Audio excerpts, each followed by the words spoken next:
Our objectives for this morning would be to distinguish between selected response and constructive response type of items, to understand multiple choice, true and false, and matching items, to apply guidelines offered to construct multiple choice, true and false, and matching.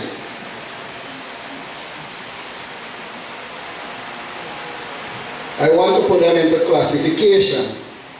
And we have the selected response type, which includes multiple choice, true and false, and the matching items.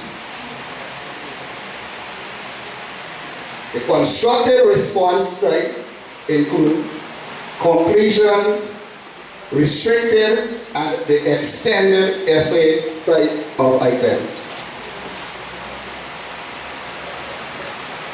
More detail into the multiple choice items. Looking at the characteristics. A multiple choice item consists of two parts. One, the stem, and two, the options or the responses. The stem can be a question or it can be an incomplete statement. The question can be direct, a direct question. The options include the key and the distractors. The key is the correct answer, and the distractors, they are there to distract the students while they are yet plausible. Those who don't know the material well may be tempted to choose one of the plausible distractors. Those who learn the material well will choose the correct answer or the key. Example, if n2 equal or n to the second power equals 16, what is n? That is the stem. It's a direct question. The answer, A4, B8, C14, D18. They are all plausible. 4 is the answer. But if we look at 2 and 16, a student who doesn't know the material well may say 2 times 8, 16. Or 2 minus 16 would be 14. Or 2 plus 16 would be 18. So the answers or the responses, the options, they must be plausible. If n to the second power equal 16, then n is, so that's one incomplete statement where you fill the blank.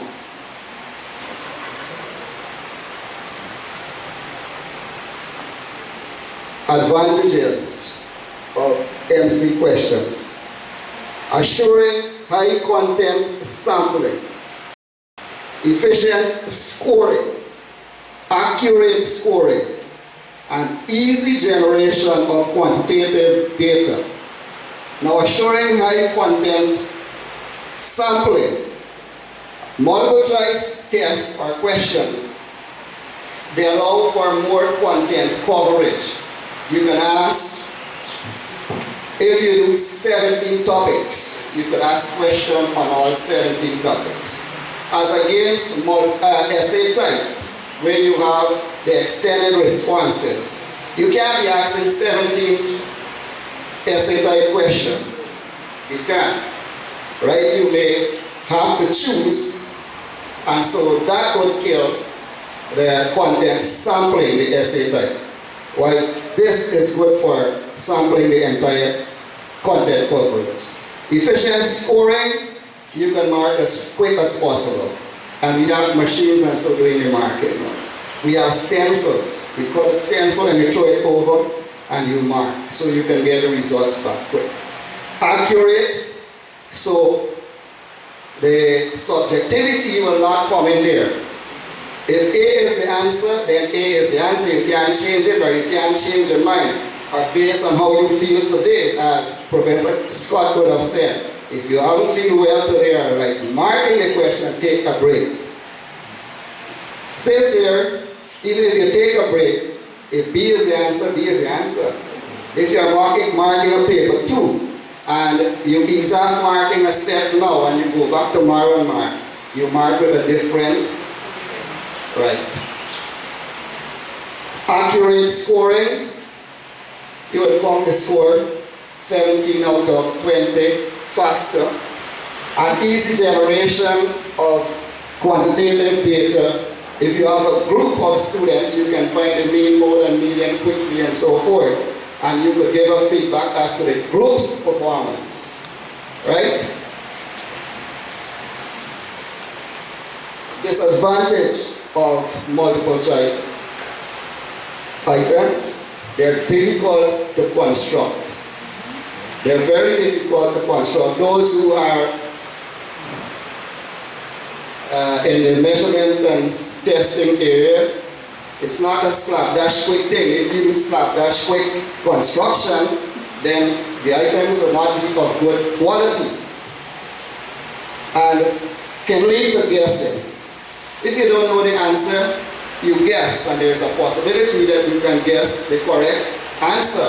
And so when you do item analysis, you give a feedback which is wrong, because it would determine those who know and those who don't know. And if you guess and get it correct, then the item analysis, the coefficient or so, the coefficient would go up, which would indicate that the students really know the material.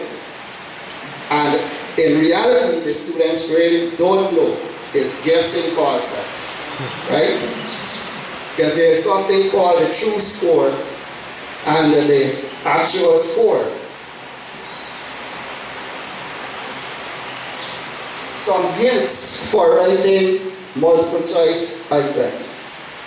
Now, based on what you would have heard so far, do you think multiple choice items or questions are good for testing at the university? What are your thoughts? Yes, they are. All right. Of course not.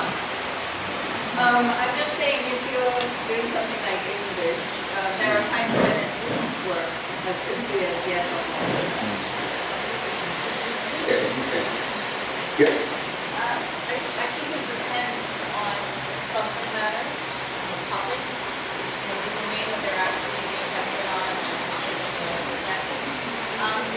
I see point 2 says questions is how only one correct or best answer. I've done multiple choice questions where they have multiple choices in the same question. So they'll have to select 3 or 2, answers in that question. So We will come to that. Yes. All right, some hints. These are some hints. There are other hints. Right? Write the statement clearly. It should not be complex and challenging to understand. Now, you do not want to give the students a question that they don't understand, and when they are to give you the answer, they give you the wrong answer. Better yet, for the ones who actually know the material, and when they see the question, they are confused. We cannot give students those type of questions. It must be clear in their mind. Questions must have one and only one correct or best answer. Make sure that each question measures the intended ability. Now, ability has to do with knowledge, understanding, application, analyzing, synthesizing, evaluating, creating, and so on.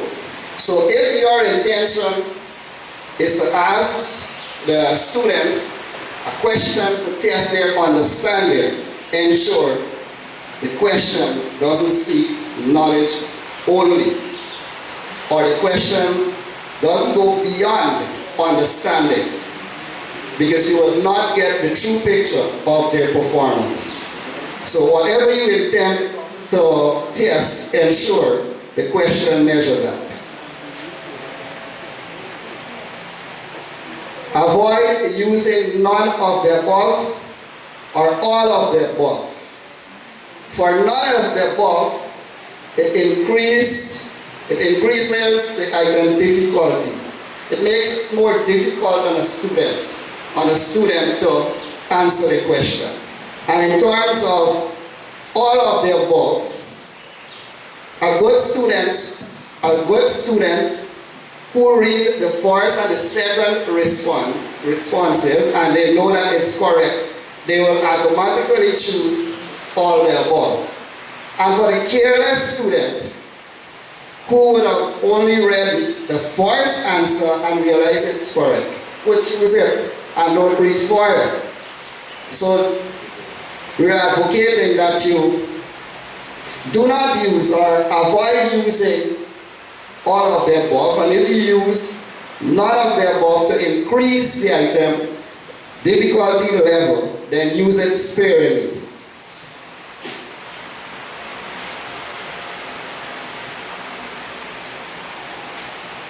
Some more hints. Avoid repeating words at the beginning of each option that could have been in the stem. Like you have, that would be like an incomplete statement. And so you have like to identify that could have been in the stem, and you decide to put to identify in each option. To identify. Take it out from the option and put it up in the stem. What we are looking for, most of the written part should be in the stem, should be in the central problem. Highlight words such as not, none, and except. For the careless students, may not see that it's a negative statement and may read it as a positive statement and they will choose the wrong answer. So highlight not, none, and except. Now if the stem is a statement, place the option at the end and not at the beginning or in the middle. Reason being that the problem should be presented orally and clearly to the student. So do not try to put it blank and say something and then you take the rest of the statement. Try to take that blank down to the end. So you give the student an opportunity to read and understand so that they can see that he or she can see that the correct answer. You do not want to trick student or the students when you're giving them tests.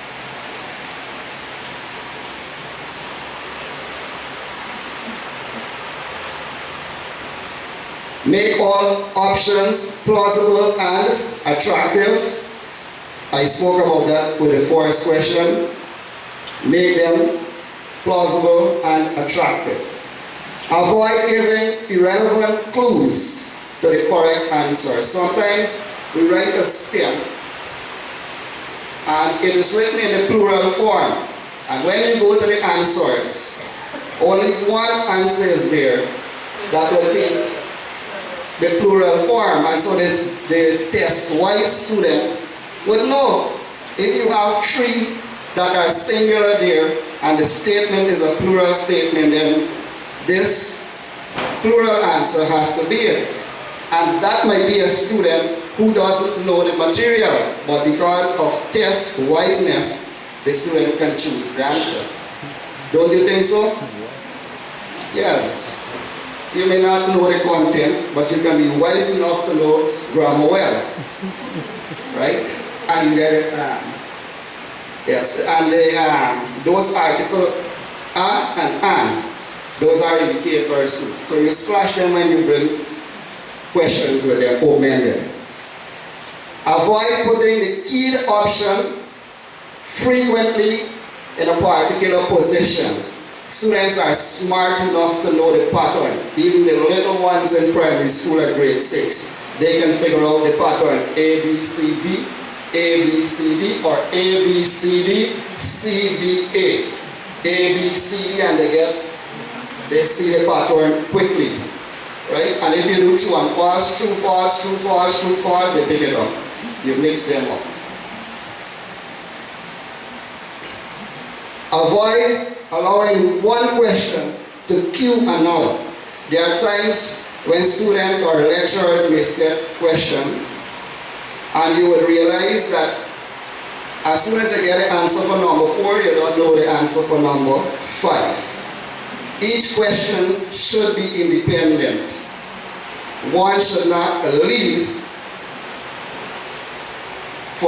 should be a lead for the other answer.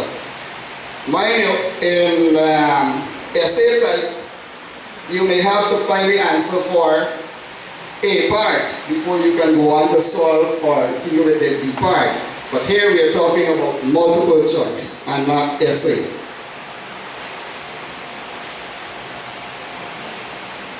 Now we have some basic formats. There are many formats, but frequently used formats. We have the correct answer, the best answer, the analogy type, the reverse type, and the combined response. I will deal with these 5 basic formats that we normally use or we frequently use.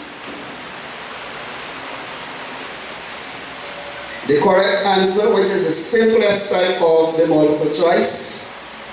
Students are asked, or the student is asked to select one correct answer listed among several plausible but incorrect options. And I bring this example back to you. If n3 or n to the 3rd power equal 27, what is n? 3, 9, 24, 30. Of course 3 is the answer. But you can say 3 times 9, 27. Minus 3 from 27, you could get 24. Plus 3 to 27, you could get 30, and they are plausible. Now those who know to solve problem with the power, n to the 3rd power, will know that 3 times 3 times 3, and so 3 is the answer. Right?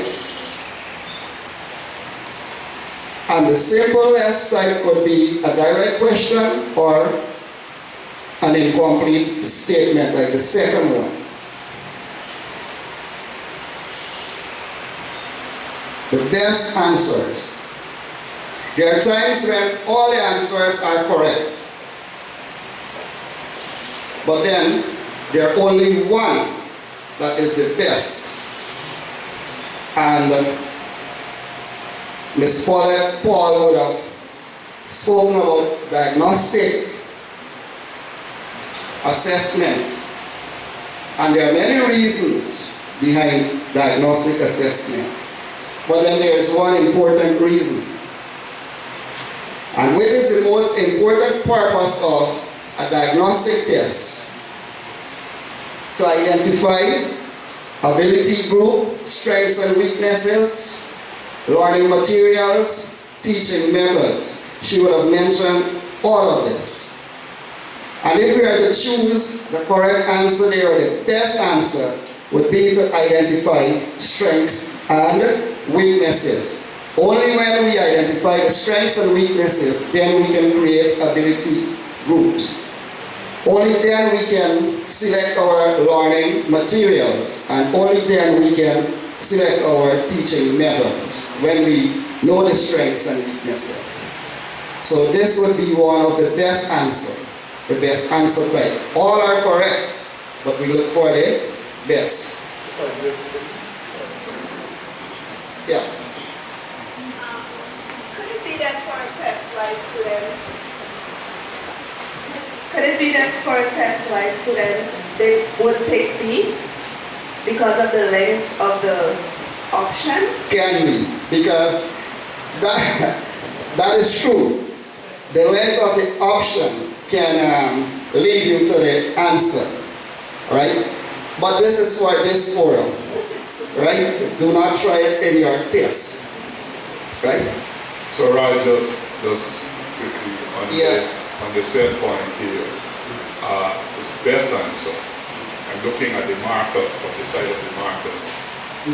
The student gives C. Would the student have 0? Yes, I think so, because we're looking for the best answer, Despite whatever. despite whatever. Because strengths and weaknesses should be identified first before we look for learning material. Only when we know their strengths and their weaknesses, then we can treat it. We can plan remediation, or for the high flyers, we give them more challenging work to do.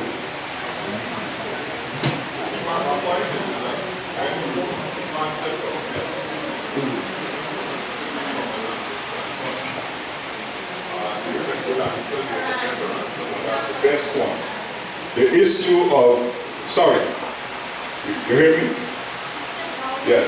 What I was saying is that once you give the notion of best, I never like to use best in my items, because immediately from my own thinking, there is a good answer, there is a better answer. The reality is that I would assume, therefore, if I give an answer, if the whole thing costs 3 marks, I may get 1.5 if I don't have the right one. And so that's my concern. We use a concept best. With multiple choice, most of the time we use 1 mark per. Maybe it could work for the essay type, the restricted type or so. Yes, Ms. Angela.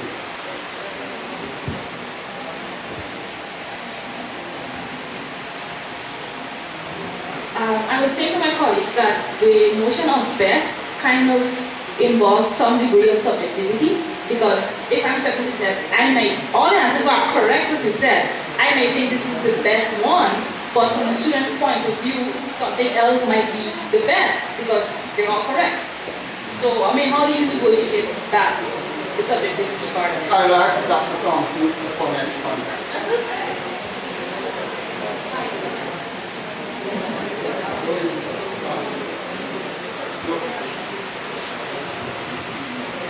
The discussion of the STEM, we should look at STEM. We're speaking about diagnostic testing. Diagnostic testing indicates to you something. It means you want to find out exactly where the student is going wrong. So if you understand diagnostic testing, right away you go to B. Because B would have been, before you can do anything in a diagnostic testing, that's what you do.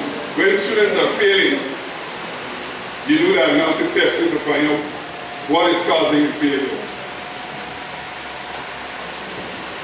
I don't know if that helps rather than anything. I'm not right about my students, so I'm proud of them.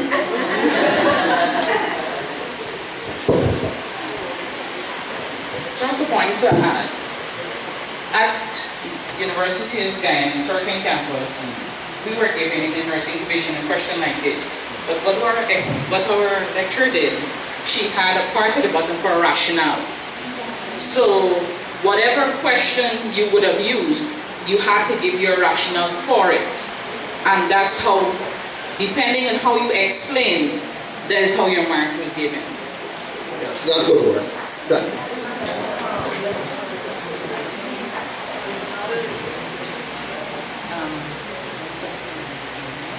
But the question asks, which is the most important purpose? So surely there is only one that can be the most important purpose. You look at the STEM carefully, you really understand it, as Dr. Thompson was saying. You really need to understand diagnostic before. You need to really understand the concept. For justification, I would ask my student the true and false, and I ask them to justify why they think it's true or why they think it's false.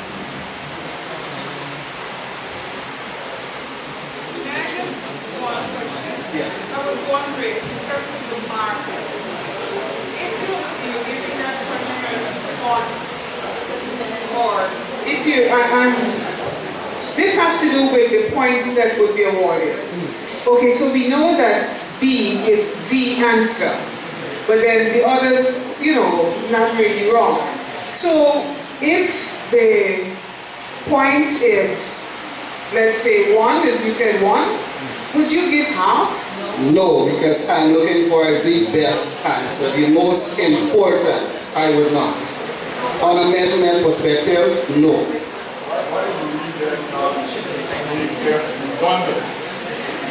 I would make the concept best. Okay. Sorry.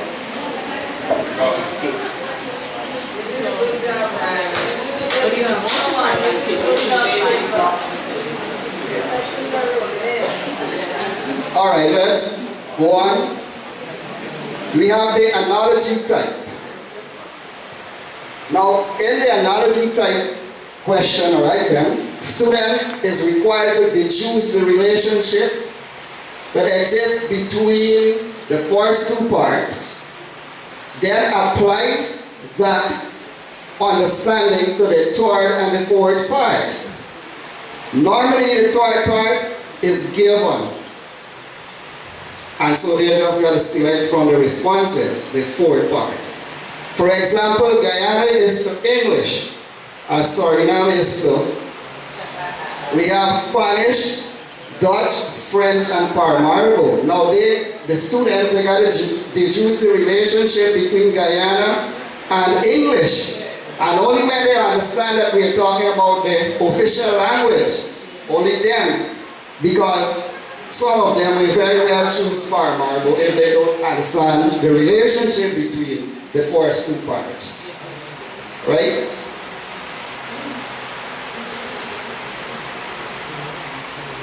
We have the reverse type, which is like a negative.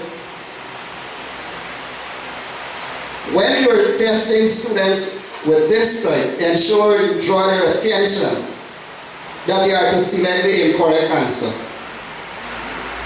Based on the STEM, 3 of the responses are correct, and 1 is incorrect, and that is the one you want. All the following are factors of 15.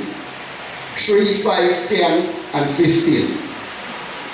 3 times 5, 15, 5 times 3. 10 with nothing will give you, it can't work. 15 times 1. And so they should choose C. Right? And that would be the statement type. Here is another one that can work as a reverse type, which is not a factor of 15. And you see I bold the not. Right? Because if you leave it tiny or you do not highlight it, the careless student may read it as a positive statement or a question and choose the wrong answer.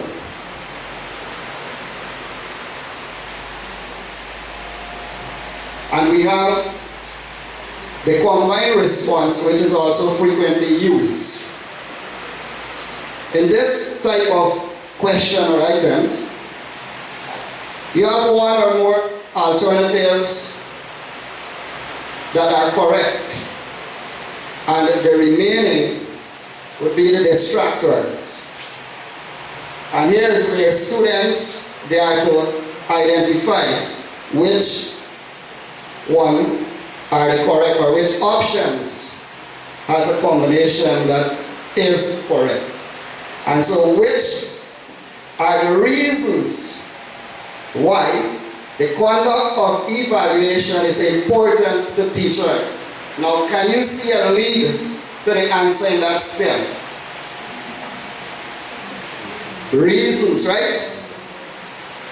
So you, a student, would know that at no time, if the answers there should be 1 only, a wise student would know that that could never be the answer. Right? 1, providing information on students' entry behavior. 2, encouraging good study habits among students. And 3, providing information about students' mastery of the subject matter. Now the question says, what are the reasons why the conduct of evaluation is important to teachers. Evaluation is also important to students. Now, those who would have studied that subject matter would know that 1 and 3 is the answer, or are the answer. So when they come to select, they select B. Right? Because number 2 is important for the students. When they know their results from the evaluation, they should be encouraged to study harder. But the teacher would know the student-centric behavior as well as the mastery level of the students. And so I think I have the true and false now. I want to close up there with the multiple choice and the different formats. The true and false items are less challenging to write. More items can be written in a short time. So it's like an advantage. Subjected to guessing, it's a 50-50% chance of getting it correct. Well, if it's not true, then it's definitely going to be false. And if it's not false, in my mind, it should be true. And if I play that game, there's a possibility that I don't know anything about the content or the concept, and I can still get it right. So, a bad thing about it, guessing. Here are some hints for writing the true and false items. In writing the statement, ensure it is absolutely true or absolutely false. Don't mix a true and false and come up with one statement. Portion of it is false and a portion of it is true. Don't do that. Avoid long and complicated sentences. Students will find it difficult to determine if it's true or false. Reading a long and complicated sentence by the time they reach to the end, they forget what they started with, and so it will cause a little bit of confusion in their mind. It is said too that if you have more than one sentence in the stem, ensure that the last sentence is the issue to be judged if it's true or false. Right? Any sentence before the last one should be a sentence of information that would lead up to say whether the last one is true or false. You're giving information.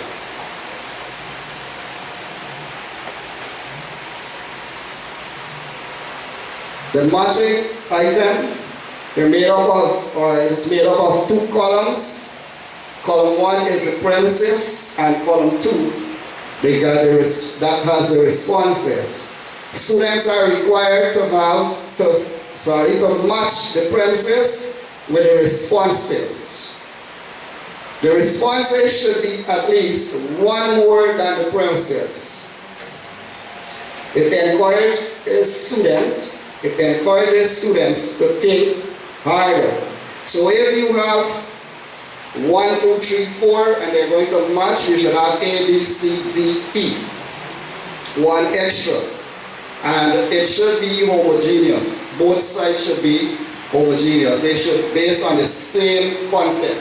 You should not have number 1 and 2 on a particular concept, and then number 2 and 3 on another concept. And then when you come to the responses, you mix them up. No, if you're talking about plants, then keep plants for all 4. If you're talking about animals, then keep animals for all 4. Whatever the concept is, let it be homogeneous. Now, writing the matching items, ensure premises and responses. Oh, I spoke about that. Only one concept. Avoid using long lists of responses. It is suggested that no more than 5 responses should be used. So if they are saying no more than 5, then your matching should be 1, 2, 3, 4. Only 4. Right? That's a good way to get student thinking. I have a little activity for you, and it might clear up all the misconception and all that you want to know. Write one item each using the 5 formats of multiple choice item, and you are to respond to which format are you most likely to use, which format are you least likely to use, and explain your reason behind your selection. And I think that is going to clear up everything when we respond.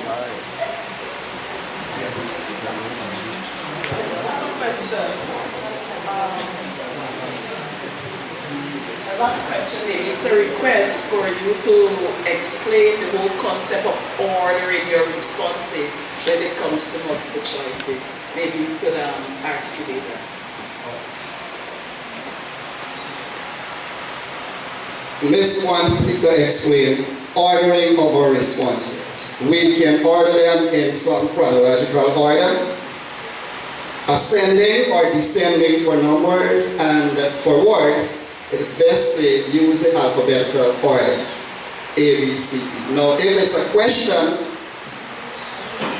that's a direct question, begin your answers or options with a capital letter. Yes. Dr. Thompson would like to speak on this.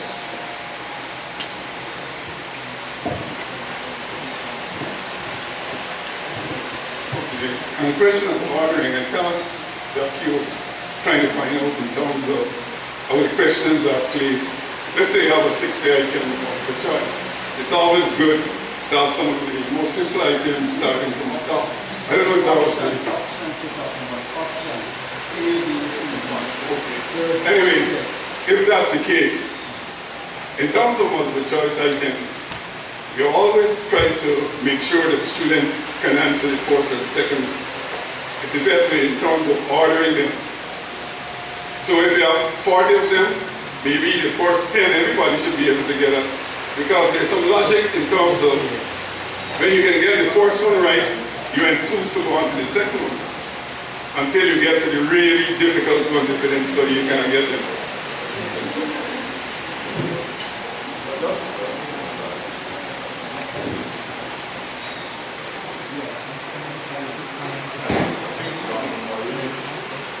I think Dr. Morris responded relating specifically to the responses, and I think you are going along the right line in terms of the chronological. The other one that I know is the length, whether you have the short force coming down to the long or the long force coming down to the short.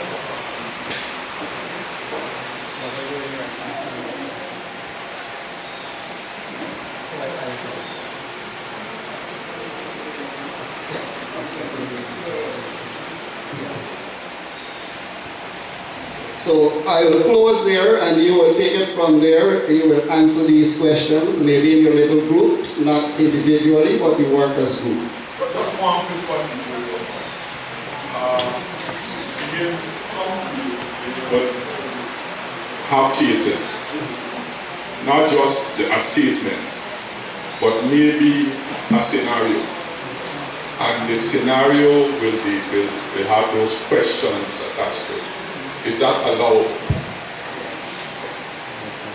I think it's something that we need to help our colleagues here, because I suspect, I don't know if Dr. Thompson touched on that during his session.